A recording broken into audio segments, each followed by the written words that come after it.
पापांकुशा एकादशी।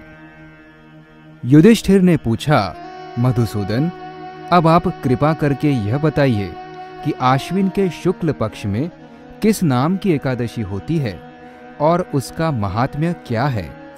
भगवान श्री कृष्ण बोले, राजन, आश्विन के शुक्ल पक्ष में जो एकादशी होती है वह पापांकुशा के नाम से विख्यात है। वह सब पापों को हरने वाली, स्वर्ग और मोक्ष प्रदान करने वाली, शरीर को निरोग बनाने वाली तथा सुंदर स्त्री, धन तथा मित्र देने वाली है।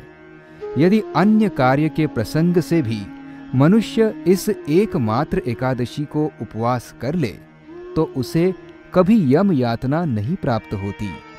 राजन, एकादशी के दिन उपवास और रात्रि में जागरण करने वाले मनुष्य अनायास ही दिव्य रूपधारी, चतुर्भुज, गरुड़ की ध्वजा से युक्त, हार से सुशोभित और पीतांबरधारी होकर भगवान विष्णु के धाम को जाते हैं। राजेंद्र, ऐसे पुरुष मातृपक्ष की 10, पितृपक्ष की 10 तथा पत्नी के पक्ष की भी 10 पीढ़ियों का उद्धार कर देते हैं।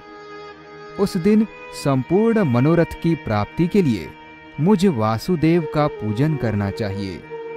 जितेंद्रिय मुनि चिरकाल तक कठोर तपस्या करके जिस फल को प्राप्त करता है वह फल उस दिन भगवान गरुड़ ध्वज को प्रणाम करने से ही मिल जाता है।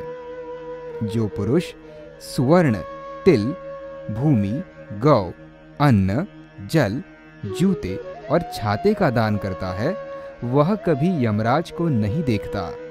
नृपश्रेष्ठ, दरिद्र पुरुष को भी चाहिए कि वह स्नान, जप, ध्यान आदि करने के बाद यथाशक्ति होम, यज्ञ तथा दान वगैरह करके अपने प्रत्येक दिन को सफल बनाए।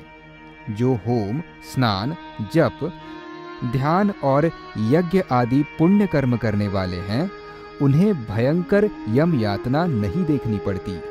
लोक में जो मानव दीर्घायु, धनाढ्य, कुलीन और निरोग देखे जाते हैं वे पहले के पुण्यात्मा हैं। पुण्यकर्ता पुरुष ऐसे ही देखे जाते हैं। इस विषय में अधिक कहने से क्या लाभ।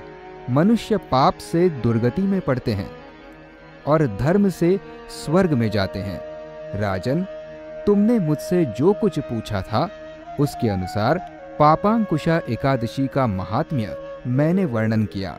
अब और क्या सुनना चाहते हो?